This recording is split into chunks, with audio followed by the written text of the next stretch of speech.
हमारे देवी देवता इतने ताकतवर नहीं थे जो हैं, उन्हें श्राप देना चाहिए।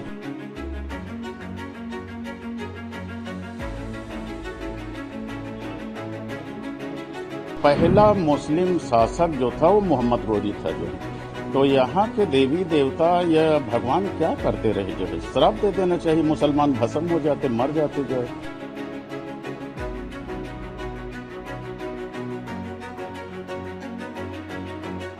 समाजवादी पार्टियों को, मठ मंदिरों को पच नहीं रहे हैं, चाहे समाजवादी पार्टी हो, चाहे कांग्रेस हो, चाहे बसपा हो, ये सब हर हमेशा राम मंदिर के विरोध करते हुए आए हैं। इंद्रजीत सरोज बौद्ध भी है, इस पर भी संदेह है।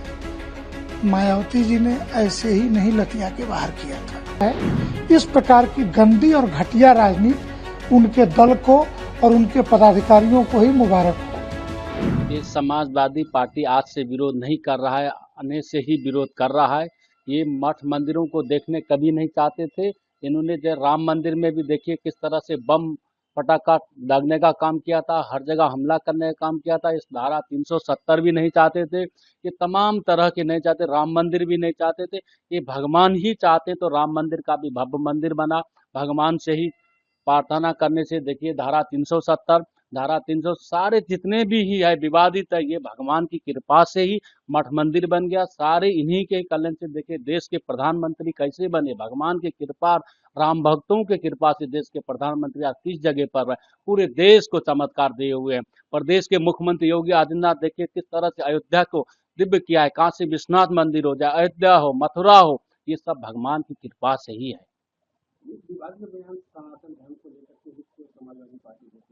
समाजवादी पार्टियों को, मठ मंदिरों को पच नहीं रहे हैं, चाहे समाजवादी पार्टी हो, चाहे कांग्रेस हो, चाहे बसपा हो, ये सब हर हमेशा राम मंदिर के विरोध करते हुए आए हैं। भगवान के प्रति उनको इच्छा नहीं है। ये हर हमेशा चाहते हैं कि मुसलमानों की सपोर्ट करते हैं, कहाँ दंगा करा दें, कहाँ मंदिर में बम फेंकवा दें। ये समाजवादी पार्टियों और अन्य पार्टियों का एक काम है, भगवान के प्रति कितना ही लोग क्षति कर दें। लेकिन ये भगवान राम की कृपा ऐसा है, हनुमान जी की कृपा ऐसा है, हर हमेशा ही चकाचक बना रहेगा। कि बहुत निंदनीय बयान है। इस तरह के बयान देने वालों को सीधे ही खत्म हो जाना चाहिए। भगवान के राम उनको खुद नहीं जिंदा रखेंगे। इंद्रजीत सरोज बौद्ध भी है, इस पर भी संदेह है। मायावती जी ने ऐसे ही नहीं लतिया के बाहर किया था। आक्रांताओं के लिए मूर्ति मंदिरों की ताकत कोई प्रश्न नहीं है। इस पैमाने पर अगर देखा जाएगा तो बामियान में बुद्ध की मूर्ति किसने गिराई, नालंदा विश्वविद्यालय को खंडहर किसने किया। अगर शिक्षा शेरनी का दूध है तो वहां जो लोग शिक्षा ले रहे थे वो 16 घुड़सवारों के साथ बख्तियार खिलजी ने जब नालंदा विश्वविद्यालय को खंडहर बनाया तो युद्ध क्यों न कर सके। इसलिए ऐसे प्रश्नों से स्वयं को जोड़ना भी मेरा मानना है कि बौद्धिक छल है।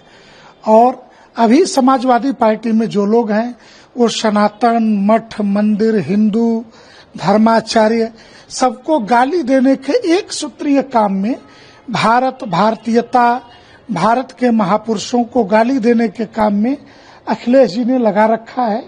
इस प्रकार की गंदी और घटिया राजनीति उनके दल को और उनके पदाधिकारियों को ही मुबारक हो। उनका कहना है कि राम का नारा लगाने से कुछ नहीं होता और यहाँ पे अब भी जो मौजूदा में सत्ता में के मंदिर हैं और बाबा जी खुद विराजमान। दिक्कत क्या है बाबा जी से लोगों को? बाबा जी विराजमान हैं तो बाबा जी ने उत्तर प्रदेश के माफियाओं का जो मान मर्दन किया कि रात के 12 बजे भी सपने में किसी भी माफिया के योगी आदित्यनाथ आते हैं उत्तर प्रदेश के अंदर।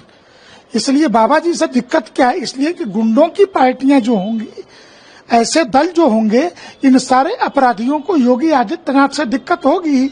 योगी से दिक्कत होगी तो भगवा कपड़े से होगी, भगवा कपड़े से होगी तो मठ और मंदिर से होगी।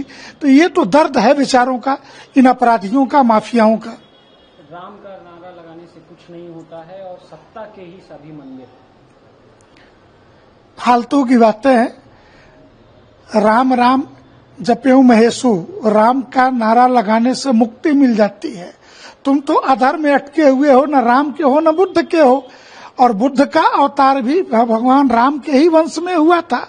तो इसलिए तुम तो हो कहीं के नहीं। अब बस तुम एक हिंदू विरोधी दल्ले के अलावा तुम्हारी कोई छवि बची नहीं है। महाराज जी, इस समय जो बंगाल की स्थिति है, हिंदुओं को चुन चुन के उनके ऊपर हमले हो रहे हैं, हिंदुओं का पलायन हो रहा है, कहीं न कहीं बांग्लादेश जैसा हाल और बंगाल का हाल एक ही समान नहीं हो गया है। मतलब ये कह सकते हैं कि बांग्लादेश ही बनता जा रहा है बंगाल। ममता बनर्जी के सपनों में बृहत्तर बंगाल की कल्पना वैसे ही है जिस प्रकार अरविंद केजरीवाल के सपने में खालिस्तान का प्रथम प्रधानमंत्री बनने का सपना देखा था। ममता बनर्जी का भी हश्र वही होगा जो दिल्ली में अरविंद केजरीवाल का हुआ। जहां तक हिंदुओं के पलायन, मुर्शिदाबाद, तो इसको सिर्फ आप एक हिंदू मुस्लिम के दंगे और वक्फ एक्ट के विरोध के रूप में मत देखिए। ये चिकन नेक को निशाना बनाने का राष्ट्रद्रोही षड्यंत्र की हिस्सा है ममता बनर्जी, ताकि बांग्लादेश में चल रही घटना चीन के इशारे पर मुर्शिदाबाद में होने वाली घटनाओं से अस्थिर करके भारत सरकार के कामकाज को प्रभावित किया जा सके। और ऐसे देशद्रोहियों से निपटना नरेंद्र मोदी और अमित शाह जी को बखूबी आता है। हमें विश्वास है इस समस्या का भी कश्मीर समस्या की तरह से ही अस्थायी समाधान जरूर निकलेगा। वक्फ एक्ट को लेकर तमाम अब जो विपक्ष की पार्टियां हैं, सपा हो, कांग्रेस हो, वो कह रही है कि अब हम सुप्रीम कोर्ट जाएंगे और अगर हमारा समय आ गया तो हम इसको पलट देंगे। भाई, सभी अपने समय का इंतजार करते हैं। धारा 370 हटाने के लिए 60-70 वर्षों का इंतजार डॉक्टर श्यामा प्रसाद मुखर्जी के बलिदान के बाद भारतीय जनता पार्टी और पूर्व में जनसंघ ने भी किया था। तुम भी अपने समय का इंतजार करो।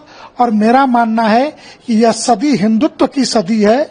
तुम्हारी आने वाली 7 पीढ़ियां निपट जाएंगी समय का इंतजार करते करते। 1000 वर्षों के अपमान की पीड़ा से निकल करके हिंदू समाज जगा है और एक एक अपमान का बदला लेगा। और तुम इंतजार करते रहो, वो इंतजार तुम्हारा और लंबा हो, हम भगवान से यही प्रार्थना करेंगे। लेकिन भारत की पार्लियामेंट में पास हुआ कानून कहीं बदलने वाला नहीं है।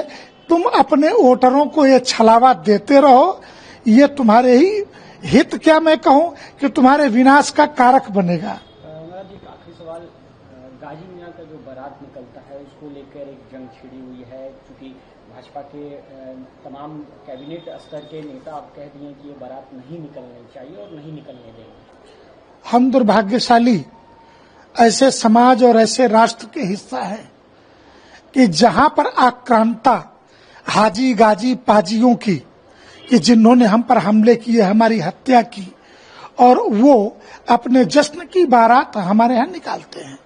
नालंदा जैसा शिक्षा का केंद्र जलाने वाले बख्तियार खिलजी के नाम पर बिहार में बख्तियारपुर जैसा नगर भी है। हम योगी जी को धन्यवाद देते हैं, इन्होंने फैजाबाद, इलाहाबाद से लेकर के मुगल सराय तक सबको स्वाहा कर दिया। बड़ी संख्या में उत्तराखंड में भी नाम बदले गए। तो ये गुलामी के चिन्ह मिटाए जाने चाहिए, ये रवायत बंद होनी चाहिए। ये किसी परंपरा का रूप नहीं है, हिंदुओं को चिढ़ाने के ये स्वरूप हैं। और सुहेल देव राजभर या सुहेल देव पासवान, इतिहास में दोनों सुहेल देव जी को अपना महापुरुष मानते हैं। तो मैं मानता हूं कि छत्रपति सुहेल देव ने अपने घोड़े के आगे जिन गाजियों को बांध करके घसीट दिया, इनकी बारात निकालने वालों को शर्म हया थोड़ी भी हो तो इसको बंद करें।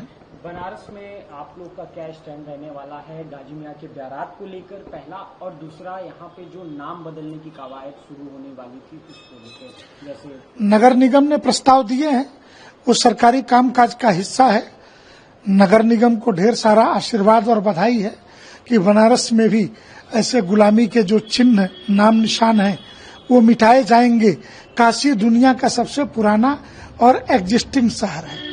अगर काशी दुनिया का सबसे पुराना है तो मुगलों के आने से पहले में तो यहाँ मोहल्लों के नाम रहे होंगे, ये नगर रहा होगा, ये राज्य रहा होगा, तो वो नाम पुनः वापस आने चाहिए।